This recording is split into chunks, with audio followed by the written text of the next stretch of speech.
The Master and Margarita, a detailed summary. Part 1. The Devil Arrives in Moscow. The novel opens on a hot spring evening in Moscow during the 1930s Soviet era.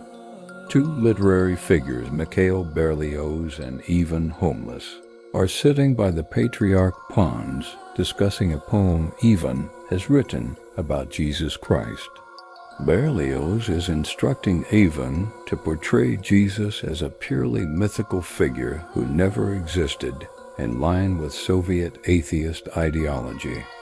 Their conversation is interrupted by a mysterious foreign professor who introduces himself as Woland. This elegant, sophisticated stranger engages them in a philosophical discussion about the existence of God and the devil. He tells them a detailed account of Pontius Pilate's encounter with Jesus, speaking as if he were an eyewitness to these ancient events. When Berlioz dismisses his story and maintains his atheistic stance, Wayland eerily predicts that Berlioz will die that very evening, his head cut off by a young woman. The prediction comes true in a grotesque and darkly comic fashion. As Berlioz attempts to leave, he slips on sunflower oil spilled by Anushka and falls under a tram.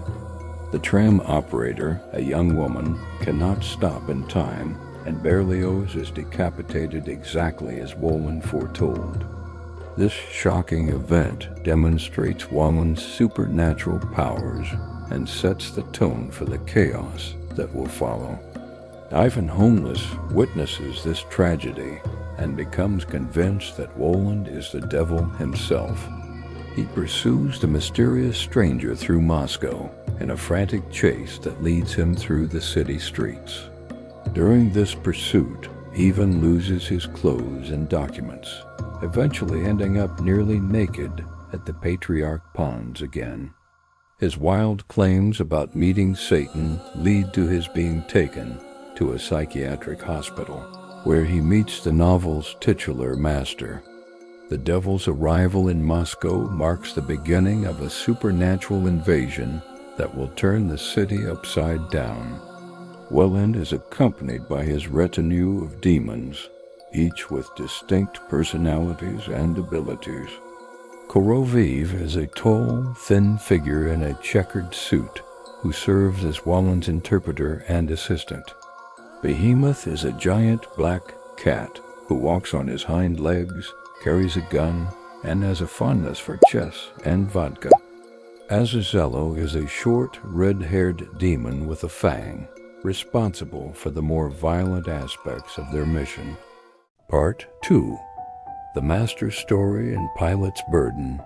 In the psychiatric hospital, Ivan Homeless meets a mysterious patient known only as the Master.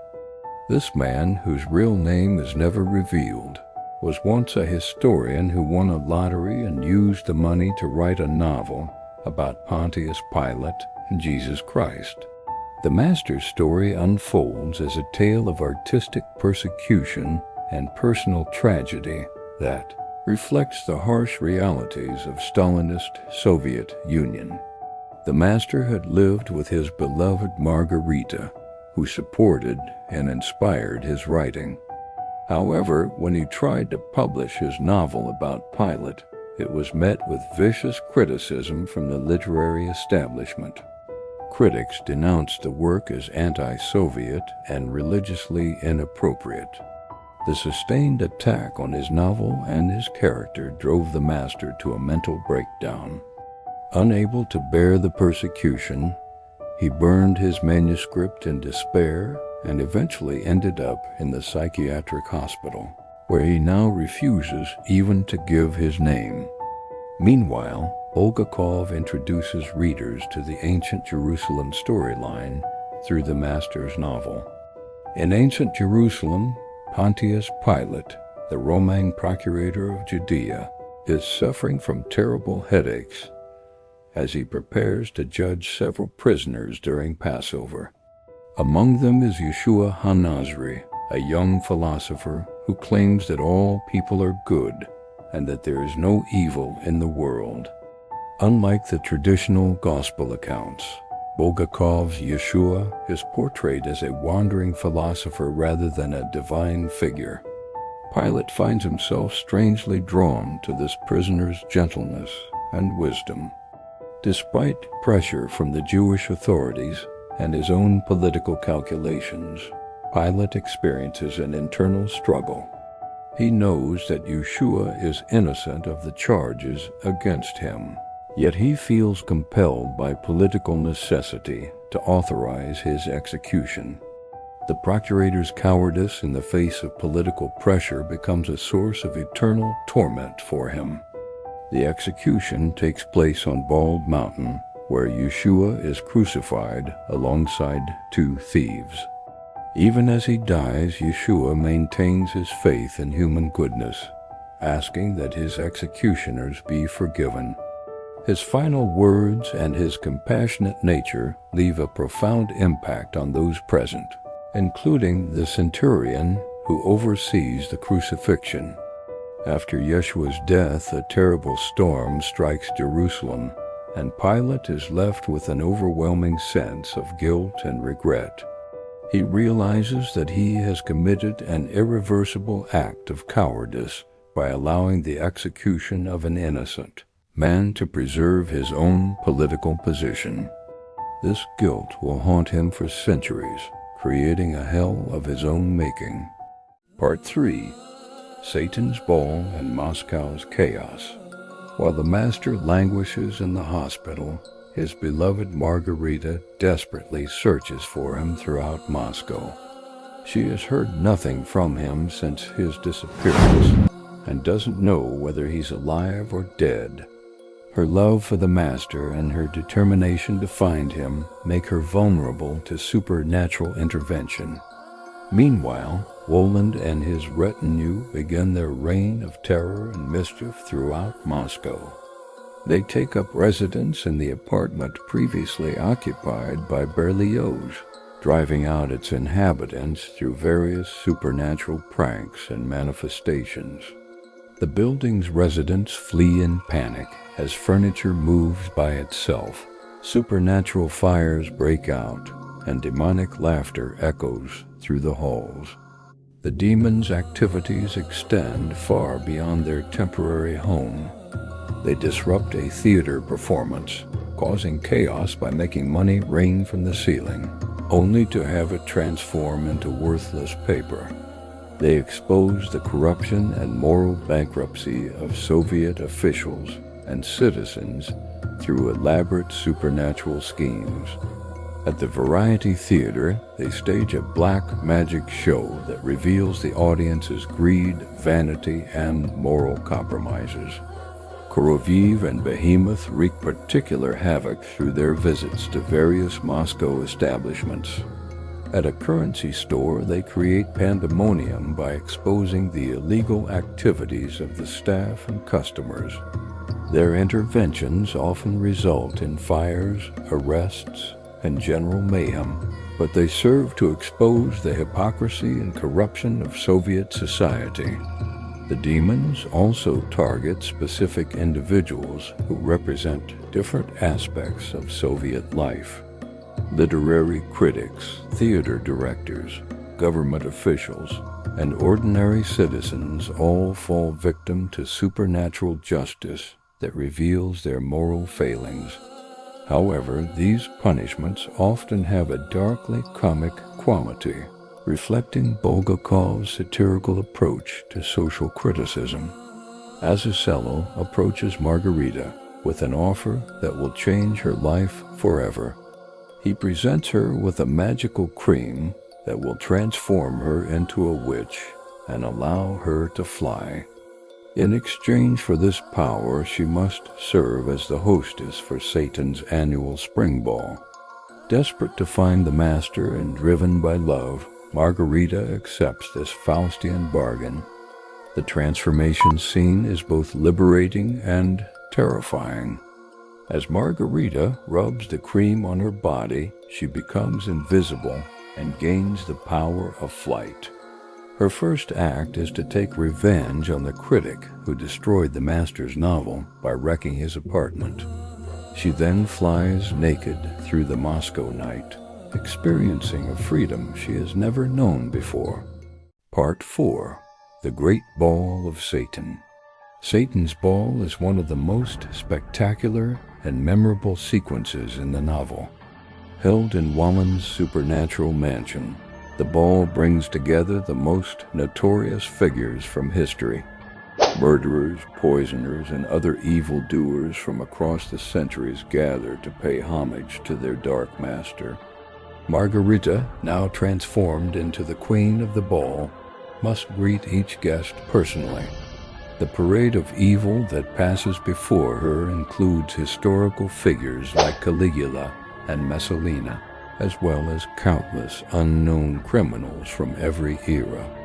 Each guest carries with them the weight of their earthly crimes, creating an atmosphere of magnificent horror.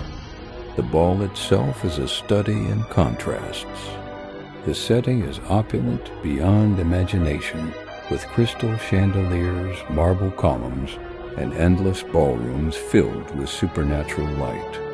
The music is beautiful, the dancing elegant, and the supernatural servants efficient. Yet underneath this magnificence lies the essential horror of evil celebrating itself. Willen presides over the festivities with sardonic amusement, observing both his guests and his new hostess with calculating interest. He tests Margarita's courage and compassion throughout the evening, presenting her with increasingly difficult moral choices. Despite the terrifying nature of her surroundings, Margarita maintains her dignity and humanity. The climax of the ball comes when Roland offers Margarita any reward she desires for her service. She has the opportunity to ask for the master's return, which is what she most wants in the world. However, at the crucial moment, she chooses instead to plead for mercy for another soul, a woman who has been condemned to eternal punishment for suffocating her illegitimate child. This act of selfless compassion impresses Roland, who grants her request and then offers her another wish. Only then does Margarita ask for the master's return. Her choice demonstrates that even in the heart of evil's kingdom, human love and compassion remain powerful forces. Willand keeps his bargain, and the master is brought to the ball. The reunion between the two lovers is both joyful and poignant, as they embrace after their long separation. However, their happiness is tempered by the knowledge that they are now forever marked by their contact with the supernatural world. Part 5. The Judgment of Pilate and Final Retribution. As dawn approaches after Satan's ball, the supernatural events in Moscow reach their crescendo. Wayland prepares to leave the city, but not before settling some final accounts and revealing deeper truths about justice, mercy, and redemption. The Jerusalem storyline reaches its conclusion as the guilt-ridden Pontius Pilate continues his eternal torment. For nearly 2,000 years he has been haunted by his cowardice in authorizing Yeshua's execution. Every month, during the full moon, Pilate experiences the same recurring nightmare in which he walks up a silver path of moonlight, trying to reach Yeshua to continue their interrupted conversation. Pilate's suffering represents the psychological hell created by moral cowardice. His comfortable position, his wealth, and his political power cannot free him from the knowledge that he betrayed his own conscience. The procurator's fate illustrates Bulgakov's theme that internal moral judgment is more powerful than any external punishment. Meanwhile, in Moscow, the authorities finally attempt to apprehend Walland and his retinue. However, their efforts prove futile against supernatural powers. The demons toy with their pursuers, leading them on wild chases that end in confusion and embarrassment for the Soviet officials. These scenes provide both comic relief and sharp social commentary on the incompetence and paranoia of the Stalinist system. Ivan, homeless, recovering in the psychiatric hospital, begins to understand the true nature of what he witnessed. His encounter with Woland has changed him profoundly, transforming him from a mediocre poet into someone capable of deeper understanding. He starts to question the materialist worldview that previously defined his existence.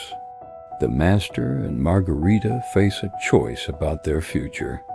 Having been rescued from their respective hells, he from the psychiatric hospital and she from her desperate search, they must decide how to live with their new knowledge of supernatural realities.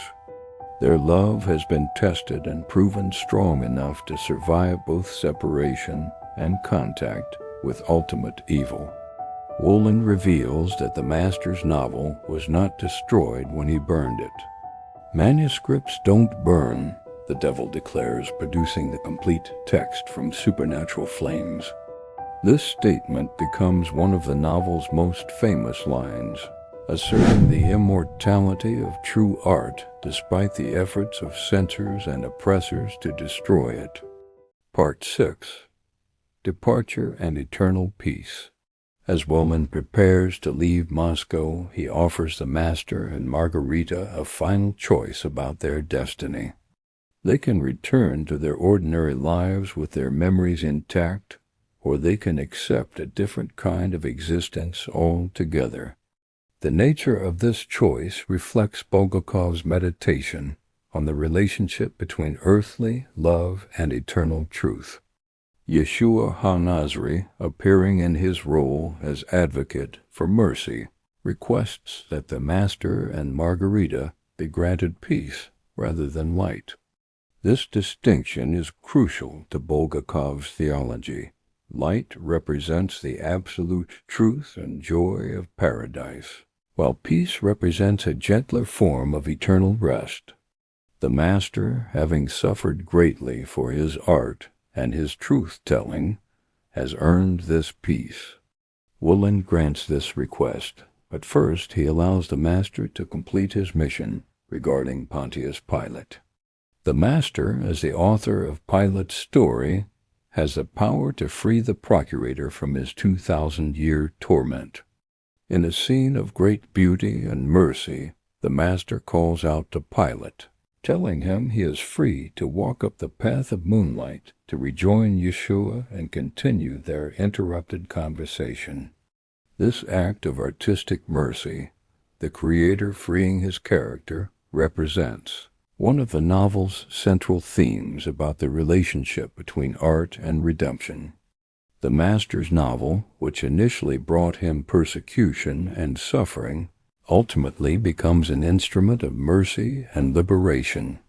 The departure of Woland and his retinue from Moscow is both spectacular and symbolically rich. They transform into their true supernatural forms and fly away on horseback through the night sky. The Master and Margarita join this otherworldly cavalcade, leaving behind the earthly realm for their promised peace. As they depart, Moscow slowly returns to normal. The chaos caused by the demon's visit is rationalized away by the authorities, who prefer material explanations to supernatural ones. The currency fires are blamed on arson, the theater incident on mass hypnosis, and the various disappearances on criminal activity. This return to normal represents the Soviet system's determination to deny any reality beyond the material world. However, the effects of Woland's visit linger in subtle ways. Some individuals have been changed by their encounters with the supernatural, forced to confront their own moral choices and limitations. Even homeless, in particular, emerges transformed, having gained a deeper understanding of the complexities of good and evil. Part 7. The Eternal Questions. The novel concludes with reflections on its central themes of good and evil, love and sacrifice, art and truth. Bulgakov's masterwork operates on multiple levels, functioning simultaneously as a satirical portrait of Soviet society, a philosophical meditation on the nature of evil, a love story, and a meditation on the power and responsibility of the artist. The character of Woland challenges traditional conceptions of evil. While he is clearly Satan, he often serves as an agent of justice, punishing corruption and hypocrisy, while rewarding genuine love and artistic integrity. This complexity reflects Bulgakov's sophisticated understanding of moral ambiguity and the sometimes necessary role of destructive forces in exposing truth. The master's story serves as an allegory for the artist's struggle in a totalitarian society. His persecution for writing about religious themes mirrors Bulgakov's own difficulties with Soviet censorship. The burning and supernatural preservation of the manuscript reflects the author's faith that true art survives regardless of political oppression. Margarita represents the power of love to transcend ordinary limitations and moral boundaries. Her willingness to become a witch and serve Satan for love demonstrates how passion can lead to both transformation and redemption. Her ultimate choice to show mercy to a stranger before asking for her own happiness reveals the moral growth that genuine love can inspire. The Pilate storyline explores themes of moral cowardice and the weight of historical responsibility. Pilate's eternal punishment is self-imposed, created by his knowledge of his own betrayal of justice and truth. His final liberation comes not through his own efforts, but through the mercy of an artist who understands his suffering.